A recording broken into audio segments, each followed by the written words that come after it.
Hi, it's Dakota-Raé and welcome to my channel. Today's video is my ear pointing surgery process video. I'm trying to include everything from booking the appointment, undergoing surgery, healing, a year on, that kind of thing. I wanted to wait until a year on from the surgery so that I could put everything in one video to give whoever's interested in this everything that they need to know, instead of spanning across like 6 videos, because that's really annoying. I think I should probably just start off with like why I decided to do this.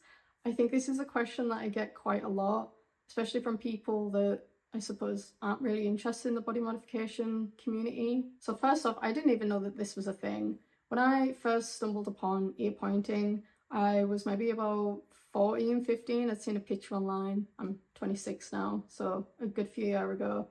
And back then, I feel like body modifications wasn't really that like talked about. It was quite taboo, and the area that I live in, you didn't really see anyone with anything more than just stretched ears or some facial piercings.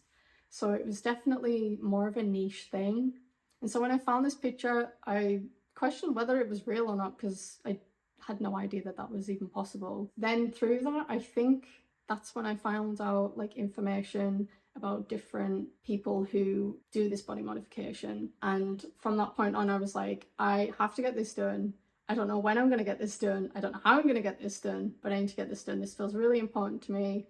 I just think it's really beautiful. I never had any problem with my ears before. I think that's another question I get. I didn't hate my ears. There was nothing wrong with my ears, but as people do with body modification, they just want to express their identity and that kind of thing. I just love seeing what different things I can do to my body by stretching my ears, getting facial piercings, colouring my hair, getting tattoos, that kind of thing. And this was just one of those things that I felt like I just really wanted to do. That's where I wanted to go with my modification, I guess. From that, again, waited a really long time. I wanted to make sure that I had the funds to do it. I had the time available to actually go get the surgery, come back, heal, that kind of thing, and had employment that I felt safe enough to do it and not lose my job. Ear pointing is a lot more subtle in some ways than other body modifications. For example, ear stretching or visible tattoos is, I feel like, a lot more obvious than ear pointing. So I don't know if anyone actually has any issues with their employer with having these done, but I didn't. So that was something that I was quite worried about in the beginning. And so I just thought, right, okay, what better time? I'm just going to do it now, because otherwise it's just going to be one of those things where I'm just going to keep saying, I'm going to do it, and then just never do it. And I feel like I just need to do it. I just need to bite the bullet, do it, get it over with, and be able to spend and enjoy the rest of my life with beautiful pointed ears. So I guess the next segment to move on to is the how did I go about it? How did I book this surgery? What was the process of that? So I had joined the Facebook page for ear pointing, which is run by Samppa Cyborg and his partner, and it's a really good forum to answer any questions that you have. But if it's anything to do with like specifics, like are my ears able to be operated on, you definitely need to email Samppa for that, because otherwise you're not really going to get an answer. Like, that's the person who's going to be carrying out the surgery, and only they know. So I was a bit concerned at first that my ears were a little bit small, and I do actually have, I can't really see it so much now, but I did have a smallish scar at the top of this ear from a rejected industrial piercing that I had years ago and taken it out afterwards, but it just left a really bad scar, and it kind of made my ear quite tough and like not flexible. So I was a bit worried that that was gonna ruin my chances of getting these pointed. So I emailed Samppa, sent over some pictures. They got back to me really quick. I went through a verification process, and the reason for the verification process, which I don't know if it's the same in other countries, but here in the UK, it is illegal to carry out this procedure. Body modifications is pretty underground, and I guess like the highest form of body modification that isn't carried out by a surgeon is like tattoos and piercings. Should it be regulated? I think it should. I think that if there was laws in place to make this legal and for people to be able to carry it out, I think that would be brilliant, because otherwise it's just really difficult, and it is putting people at risk trying to carry out this procedure, and I'm incredibly grateful for the people out there who do this and do this safely. I just think that there needs to be like laws changed to be able to do this and make this more accessible. It gives me a lot of anxiety that I had to seek out this option to get something done that for me I feel like is extremely safe. But there we go. Knowing Samppa's reputation and knowing that out of all of the people who appoint ears, they are the best of the best, and there was no question about it. If anyone was going to do it, it was going to be them. So I went through the verification process, and then I detailed my medical conditions just to make sure that it didn't put me at risk of things that could go wrong for the surgery. I then confirmed some dates, and I was set for the start of May 2022. I booked flights, I sent my deposit, booked my accommodation. One thing I will say is that the cyborgs were extremely detailed in their emails that they were sending back and forth, which was extremely helpful and answered any questions before I could send them. And they had a detailed list of guests, like a shopping list for things to sort of help me with the process, such as an ear pillow, saline solution, hydrogen peroxide, cotton swabs, a face mask that doesn't go behind my ears and like sort of ties behind the back of my head, arnica pills and arnica gel. The arnica pills and arnica gel weren't essential, but I heard a lot of people using them for if they bruise quite easily, which I do. So I just thought to give myself a better chance of healing them quicker, I would just take the arnica pills leading up to the surgery and continuously take them, and use the gel to help with the bruising and swelling as well. So I bought my shopping list, packed it in a little bag, and also I shaved the sides of my hair. This wasn't really much of an issue for me. I'm quite used to having the sides of my head shaved anyways, but I know that this can put off a lot of people if they are quite attached to their hair and it's important for them to not shave it. I was told to shave 1 to 2 inches, and honestly I preferred to do it this way because it was just a lot easier healing, knowing that I wasn't going to get hair stuck in the stitches and stuff. But I have seen on the forum that if this is a really big issue, if you have hair long enough, you may be able to like tape it back, but I would definitely ask the cyborgs first. I will say that the risks of this were heavily detailed, and that was really important to me, that I knew what the risks were going into this. Incredibly low, but there is always the risk. You have to be aware of the risks. The first one, the biggest one, necrosis, very rare, happens due to bad circulation or poor aftercare. Infection, again due to poor aftercare. Scarring, but you tend to use BioWall to help with the scarring afterwards anyway, and it is extremely minimal. Nerve damage, this can usually be between a few weeks and 6 months. Permanent damage is rare and hasn't been affected by any of the clients to the date from when I was sent this email. And also there's a risk of having an undesired shape due to previous scarring, piercings or deformities. The list of things that you can't do, and I've tried to make sure I've covered everything.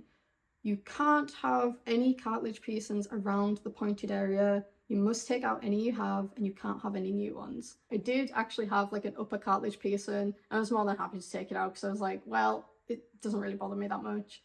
I'd rather have my ears pointed.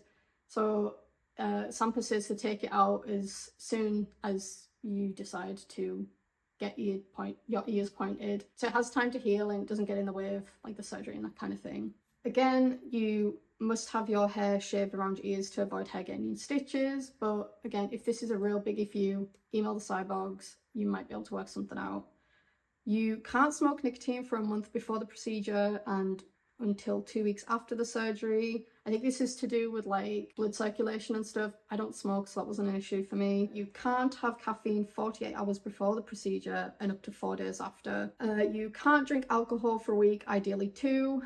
And you can't travel for 5 days. I guess this would probably be specifically for people who are flying just because of the air pressure. You can't travel for 17 days if you want to get the cyborgs to take the sutures out, which is what I did. Most people would get their like local GP to take out the stitches.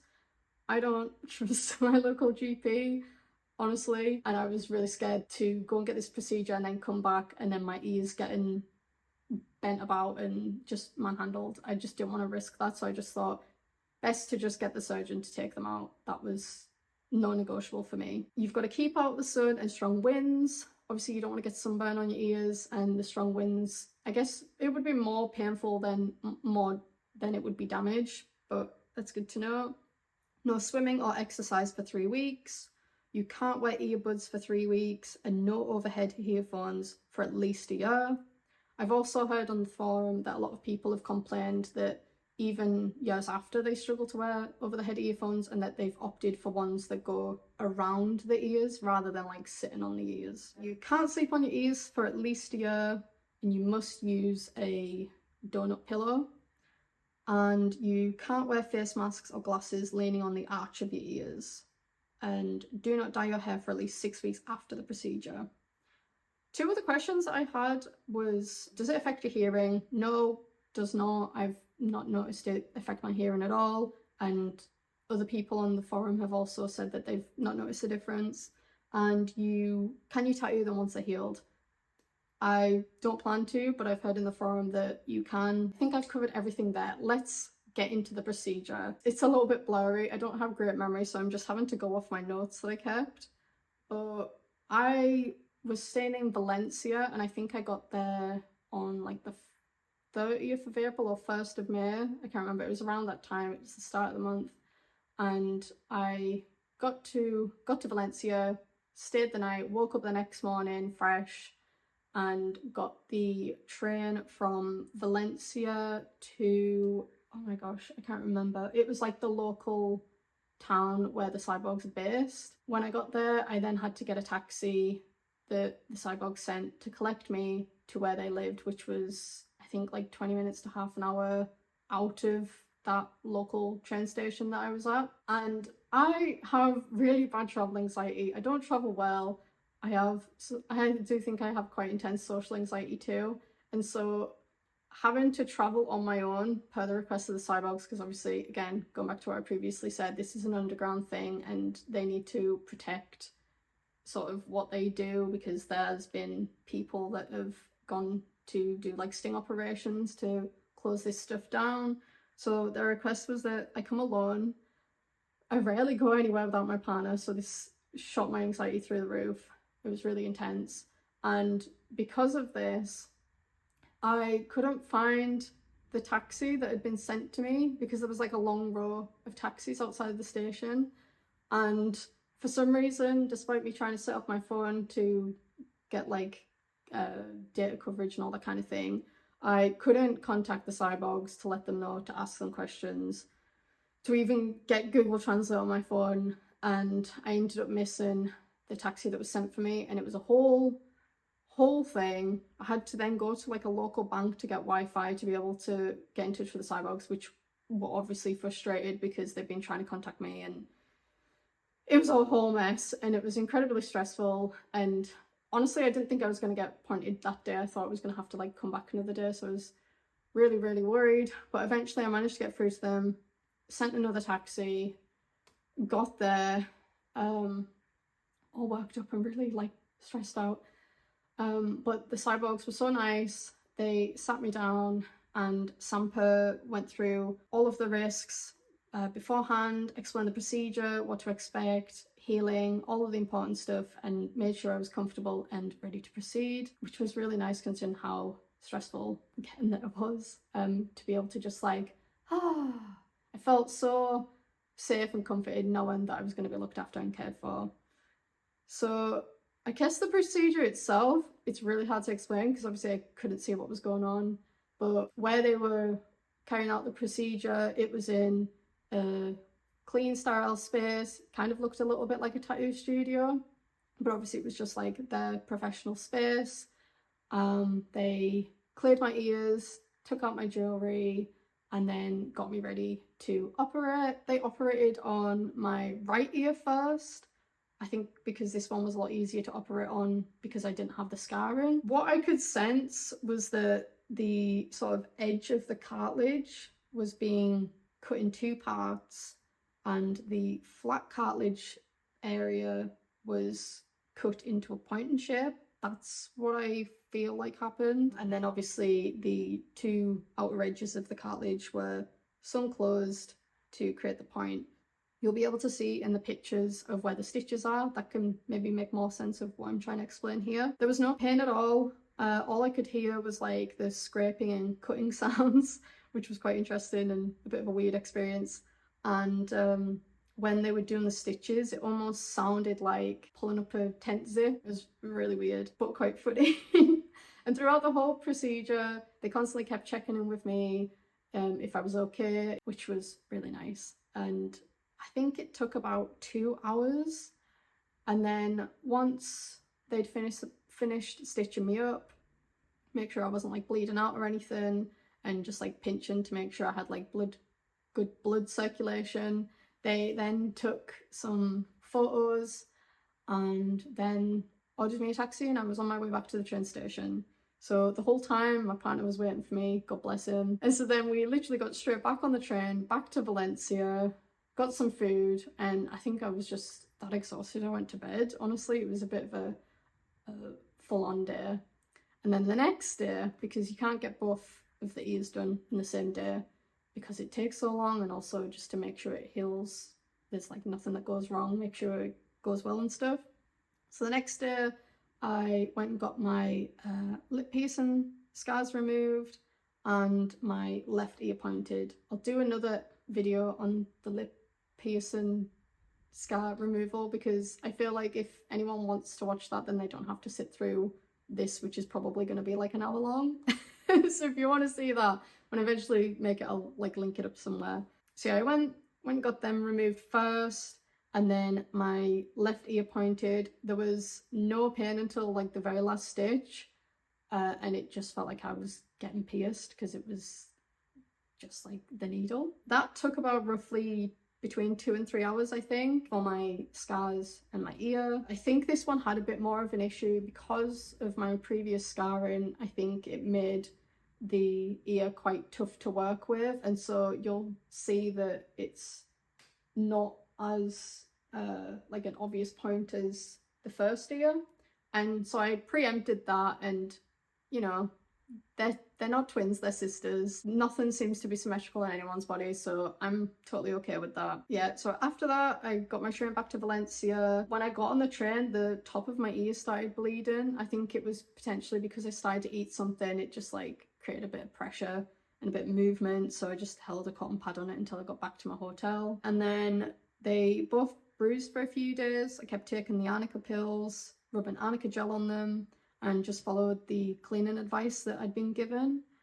Again, no pain at all. Honestly, I was preempting that my ears were going to feel like they're falling off, but I felt like at most like just a bit of like a slight throb and burning feeling, but I was able to like go about the rest of my holiday like just unbothered. Like it really was fine. I think if anything, I maybe took some painkillers on the first day after the second year, and that was it. Like I was just not in any pain at all, which was like, wow, that really put my mind at ease because I was really fully expecting to hurt.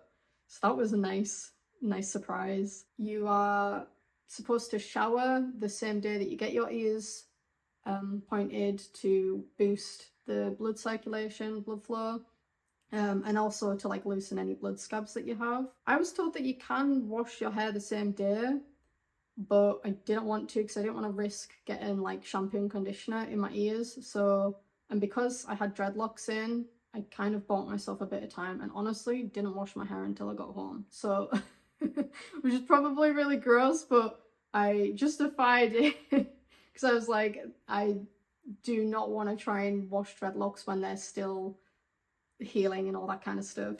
So, obvious things, don't touch them unless you've got clean hands, and wash the wound with saline solution. Keep out the sun and adverse weather. One thing that I did notice is like the area got a bit itchy and flaky. That was easily cleaned up with the saline solution. So when I was sleeping, I tried to sleep with those donut pillows. I did bring one, but goddamn, I don't know, maybe I just bought a really crap one.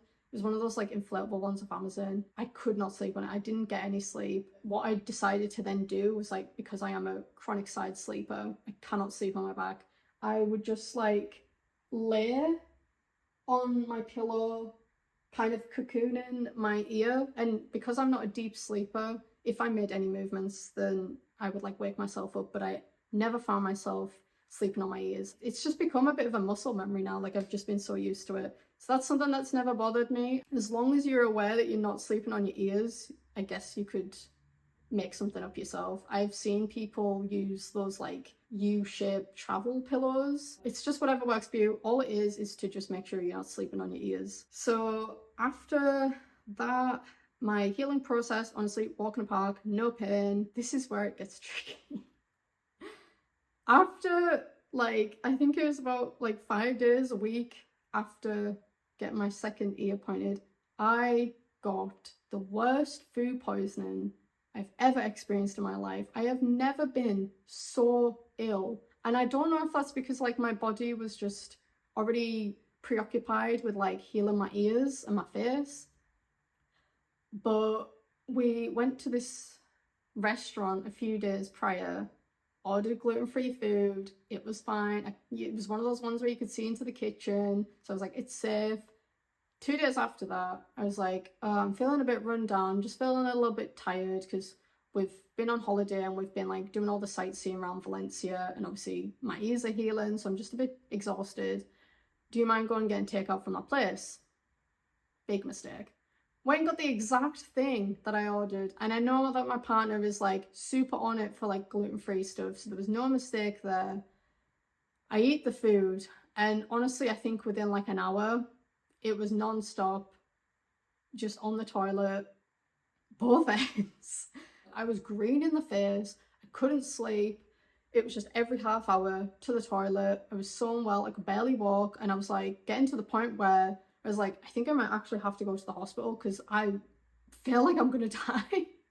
It was so bad. And that was the night before we had to get a fast train to Barcelona from Valencia. So it was like really intense day of traveling, and I was not ready for it.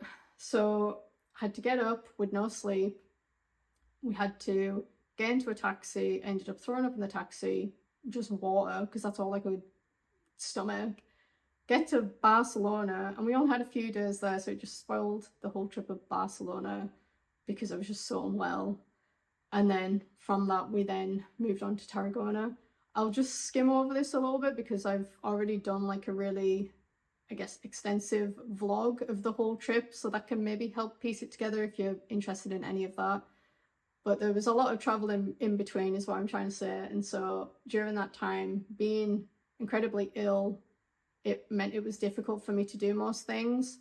One of the things that the cyborgs ask you to do when you go through this process is to make sure that you send regular photos. So from, I think, like the first 2 weeks, you need to send pictures every day. Make sure that you're cleaning it properly, just to make sure that it's healing properly. If there's any issues, just so they can keep an eye on it, make sure it's healing correctly. Because I got such bad food poisoning and I was so like out of it, I forgot to check in with some of the photos, and so my photos are a bit sparse from the procedure, healing phase and all that. So I'll just try and piece together what I do have.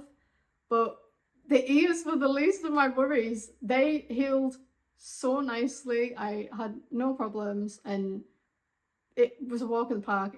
There was no pain at all. It was just the food poisoning that made everything difficult.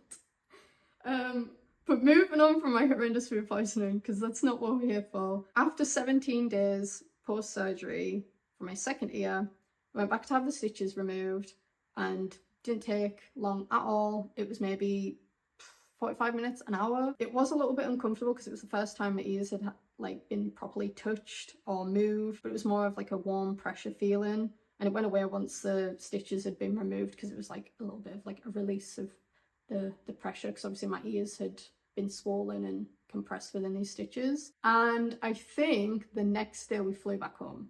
So the whole process, all in all, was about 17, 18 days, from first ear on one day, second ear on the second day, go on like 2 weeks of just letting them heal. So once I got back home, I then switched up from the saline solution to the bio oil as recommended, and I tried to apply this as many times as a day as I could just to reduce the scarring, which honestly I didn't even see any scarring as I was like rubbing it on. It was so minimal. They did such a really good job. I continued, I think I had to send pictures like once every month just to make sure that they were healing okay. I did feel like I had a little bit of an issue with this one. The top just kept like creating little scabs that just wouldn't go away, and so I just kept rubbing bio oil on until eventually it would just fall off and then create a new scab, and that was like a whole ordeal, but eventually it did heal.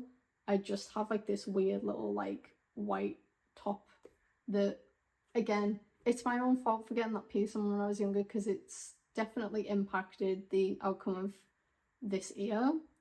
Regardless, I still love them. I'm so glad that I decided to do it. I don't really know much more what I can say. I could see the difference as time was going on, and like every couple of months I could see them starting to take more of a defined shape. I have heard that like as the years go on, they can become more and more pointy because naturally ears don't stop growing. I don't know how true that is, but from pictures that I've seen of people like 5-6 years on, I do see that they look more pointy, so that could be the case. That's very exciting. I hope that I've answered all of your questions. I will give like a little close-up of where we are now. Hopefully you can see. And this is, well, we're in June now, so a little over a year. And then maybe we can do some comparison pictures, so like left ear before and after, right ear before and after, and hopefully you can see the difference. I can definitely tell the difference. I think they're my favourite body modification. I absolutely love them, and honestly, like having I don't want to ever grow like hair at the side of my head now, because I just constantly want to be able to see them. I just think they're so cool. I think that's a wrap. I think I've included everything that I can remember. If there's some questions that are still niggling you, please leave them down below, let me know, and I'll try and get back to you. I will leave Samppa's Instagram below if you want to look at some before and after pictures. I will also remember to do a separate video for my scar removal journey too. And if you like this video, give it a thumbs up, let me know your thoughts down below, and subscribe if you're not already. I'm trying to do more of a variety of things over here, and I love talking body modifications and that kind of thing. So yeah, I hope you enjoyed this video, and I hope you have a lovely rest of your day, and I will see you in the next one.